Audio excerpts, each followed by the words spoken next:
Good morning, good afternoon, or good evening, wherever you are. This is episode 5 of the Baseball and Beer podcast.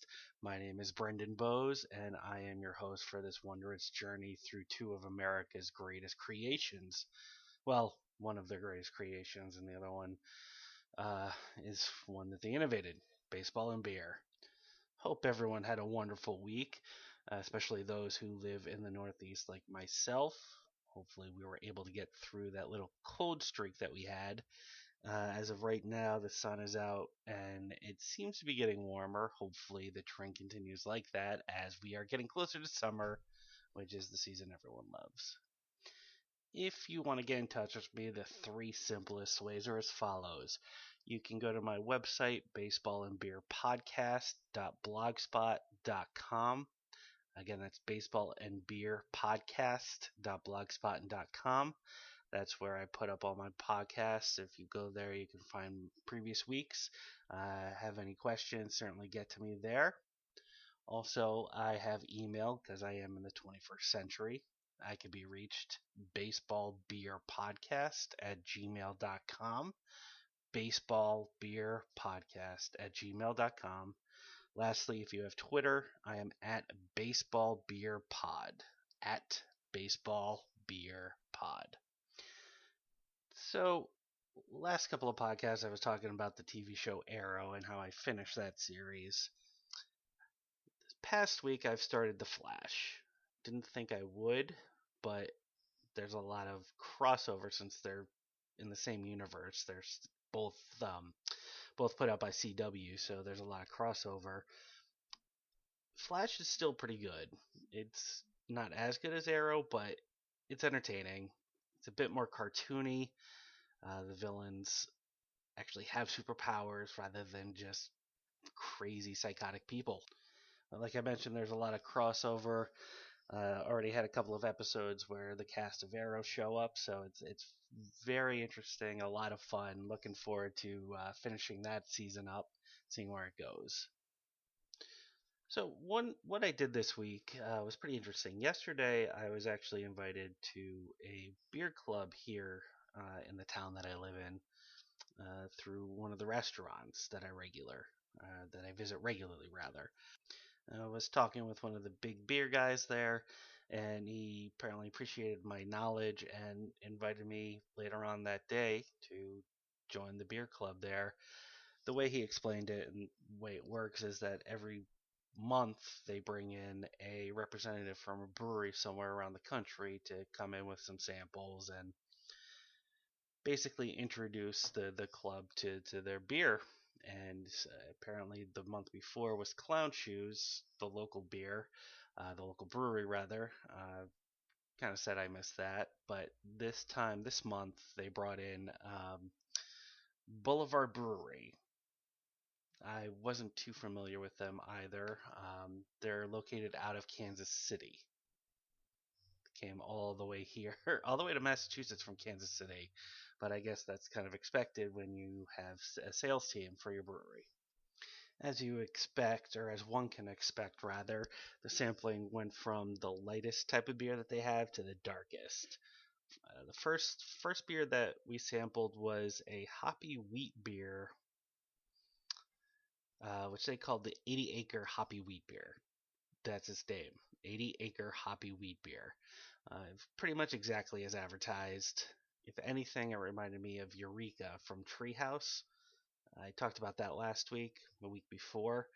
It was a blonde ale, but it was very hoppy, almost like an IPA, but it didn't have that citrusy kick to it, that citrusy IPA taste. You know what I'm talking about? But it had the lightness to a wheat beer. It was very solid, very enjoyable. Certainly can't complain about it.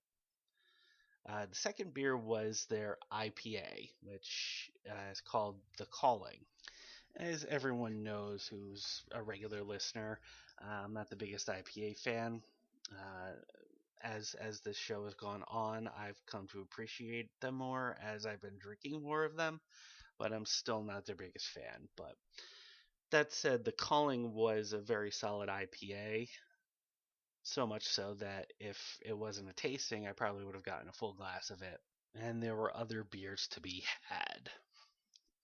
After the calling, we started getting into my wheelhouse of beer flavor. There was what they called their Tank 7, which is their farmhouse slash saison beer. And I believe that's their most popular beer out there, Boulevards rather. I know that I've seen the label for Tank 7 a couple of times. Never really picked it up, but that was my mistake because this is a very solid beer. Uh, very balanced taste to it. The fruit is very balanced. You don't tend to taste the orange or the grapefruit or even lemon or lime or any of the other citruses. None of them stand out. It's just balanced all around. There is a bit of a kick, as most saisons do. It also has an ABV of 8.5%, which you really wouldn't be able to realize by tasting it. It's a pretty light tasting beer in terms of the alcohol content. So if you are a fan of saisons or farmhouses, then certainly have this because it's a quality version. After that, we were kind of given a question where if we took the Tank 7 and added Brett yeast to it, what would happen? Well, the answer was their Saison Brett. Obviously, Brett is a type of yeast. It's used mostly to give beer kind of a sour flavor to it. Sour as in like sour beer. It's one of the steps used or one of the pieces used for it. But what they did here at Boulevard is they used it on their saison to give it a bit of a kick, more of a kick, and that brought us to their saison Brett. It's a heavier taste, which you notice pretty quickly once you start drinking it. It even, I would say, starts tiptoeing into the barley wine area of beers. But like I said, it's tiptoes. It's still a saison, still a quality saison. If you felt that you've had your fill of Tank 7 and wanted something a bit more, then yeah, obviously go for the saison Brett. But it is tougher to come by. So you may just have to deal with the Tank 7. Well, deal with is not the right word that I want to use, but if if you do see Saison Brett, get it, I guess is the bottom line or what I was trying to say in general. Love Child number 5. That was the next beer on the list, and that is Boulevard's take on the sour beer. Uh, to me, nothing mind blowing. Still quality sour beer. I certainly wouldn't turn it away. If it was the only sour beer on tap, I would certainly ask for it. But it wouldn't. I guess I wouldn't be my go-to for sour beer. I still really don't have a go-to, but this is still a still a solid sour. It was interesting because it was the first time a couple of people in the beer group actually had a sour beer. And it's interesting because when people don't expect sour beer and they have a sip of sour beer, you get the bitter beer face. And I mean that in a good way, at least from my entertainment perspective. There were plenty of people who were puckering up after taking a sip because I guess they weren't really expecting a sour beer, or at least the heavy sour taste that comes with the beer. Uh, Someone there even described it as taking a warhead and dragging it through the dirt. That's their way of describing a sour beer, which I guess is on par, but I'm used to the taste. I'm used to the kick it has, the tartness, so it didn't really phase me. They were pretty impressed by it, but I just thought it was very interesting that these people would not expect a sour beer to taste like what it does. After the sampling of the sour beer, we were given Boulevard's version of wheat wine, what they call the harvest dance. Wheat wine is basically barley wine, but obviously instead of barley, you're using wheat when you make it. It gives it a lighter texture, a lighter visual when you pour it. It looks a bit clearer. The taste is still a bit softer. It's still sweet, still heavily sweet rather. The ABV is also a tad bit smaller than barley wine, but if you've had barley wine, you'll see the similarities when you have wheat wine. It was a very solid beer. If I do see it, I would pick it up because it was good. It was very good to me. And wheat wine is not something I would usually expect to see, as I'm traditionally used to barley wine. But obviously, it did its number to me. I appreciate it, and I would certainly have it again. Finally, the last beer that they sampled us with was a coffee imperial stout. Now, the glasses that we used to sample these beers were very small, so we didn't get a whole lot of it. The taste that I did have, the imperial stoutiness of it really kicked through, and I mean that in a good way. The coffee part of it was kind of hard to taste. It was very light in the sample glass that I had, but I can certainly see it being more predominant as you continuously drink it, as you get further down in the bottle, which would make it really good to have as the heavy part starts to equalize itself with the coffee. It should become very good. But again, the taste that I had, really good in terms of the Imperial Stout. I just wish the beginning, your first sip still had some coffee kick to it, so you'd be able to have that in your palate as well. Overall, a very good experience. I am glad that I'm now part of this beer group, and I am also glad that I was introduced to Boulevard, as I will be more inclined to pick them up if I see a six pack or if I see a bomber at the Packy. So, congratulations, guys, for turning me onto your product. It is very good, and I will continue to recommend it for you guys. I will do my job in that part. As an aside, the BBC, or the British Beer Company, had just tapped Lunch, the popular beer from Maine Brewing Company. As an IPA, I know what you're thinking. He's saying it again, but I liked it. An IPA that I like. It's becoming the norm here, and it's quote unquote getting frustrating because that's usually not the type of beer that I go for. But all the IPAs that I've been having over the last few weeks have been amazingly good. I can't help it. But yeah, Lunch is a very popular beer amongst the craft beer fans. Not as popular as Dinner, but Dinner is nay impossible to get unless you're willing to spend 5 hours in a line up in Freeport, Maine. I never would, so I am happy with Lunch. Very good beer. Glad I was able to sample it. So I wish I had some sort of bumper to go in between beer and baseball because it feels a little weird just going straight from one subject to the other. But gotta take what you can get. So baseball talk. With the MLB draft right around the corner, less than a week away, figured instead of doing what I have been doing and talking about advanced statistics or taking a sabermetric stat and kind of breaking it down, I wanted to talk about the way Major League Baseball approaches their minor league system, drafts, prospects, that sort of thing. Figured it's a unique subject, and a lot of people don't really fully grasp everything. Don't want to say that as a bad thing, but well, let me get into it. Baseball's draft is a bit different than NFL's draft. Well, bit it's more like a lot. First big difference is that where the NFL has 7 rounds to go through, where every team could get a draft pick, MLB has 40 rounds. It also spans 2 days, but they don't make a huge extravaganza about it. So that's why they're able to do the 40 rounds in a few days. It's usually just a conference call.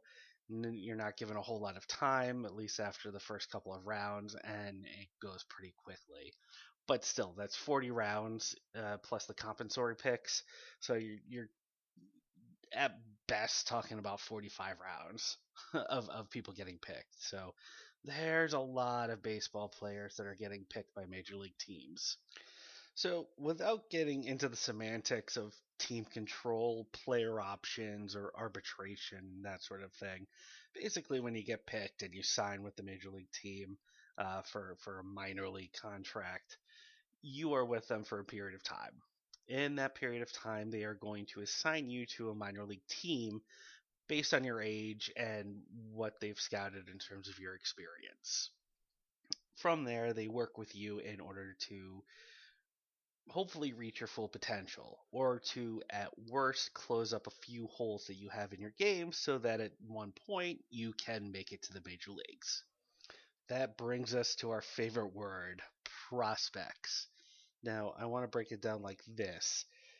Every prospect is a minor leaguer. Not every minor leaguer is a prospect.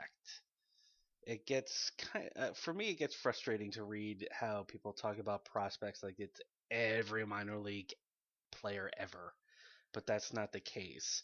The most concise definition, I guess, would be someone who people consider to be a major league player, or who will be a major league player. Not necessarily an elite player, but someone who can be on a major league 25-man roster. Because when you break it down, there's 750 major league roster spots. That goes between 25-man roster for 30 teams. If you want to take out your calculator, you can verify that with me. But it is 750. So, like I said before, there's 40 rounds in a baseball draft. So you're looking at a lot more players than 750 that are getting drafted every year, plus those who were being drafted last year, 2 years ago, and 3 years ago, those who have not yet made the major leagues. That's a lot of players that are just sitting around in the minor leagues, not fulfilling their potential. I don't know. I just feel that the word prospect gets thrown around way too much, which makes it really unfair to both the players as well as general managers. Because as fans, you hear the word prospect, your expectations are immediately a person that's going to produce a lot for your team. And again, that's not always the case, because sometimes you're just looking for bodies to fill a major league roster. Especially for a day or two when someone's injured. But when you coin someone a prospect, you're putting a lot of pressure on them, a lot of unneeded pressure on them, as well as the GM, because when that prospect ultimately fails, they get a lot of unwarranted guff from fans. There's a saying that goes around a forum that I visit frequently. To put it bluntly, the phrase is, your prospect sucks. And if you really think about it, it's true. 9 times out of 10, when a prospect gets called up, or when a player gets called up, they don't do very well. And it's a very rare occasion where a highly touted prospect actually performs the way he's supposed to. As White Sox fans, we should be very familiar with this, with both Carlos Sanchez and not so much Micah Johnson, but he's reached that point defensively, at least. These were two guys that everyone thought would be able to perform at a major league level because they were highly touted, quote unquote, prospects. But there's a lot of things going on with them that you could just tell that wasn't going to make them good. So now you have a bunch of people who look like total dopes because of a uh, fanaticism for something that shouldn't have been there in the first place. And that's kind of what I'm referring to here, is that because someone gets referred to as a quote unquote prospect doesn't make them a sure thing. I mean, we're talking about generational talent that are considered sure things, like Alex Rodriguez, Ken Griffey Jr., and nowadays Mike Trout, and Baseball and Beers podcast favorite, Bryce Harper. So even if you do live by the motto of your prospect sucks, that doesn't really mean that any person that comes through your team's system is automatically doomed to fail. You just got to look past the hype that your team scouts or your team's journalists are throwing at you, because it's as simple as being a big fish in a small pond and then immediately becoming a small fish in a big pond.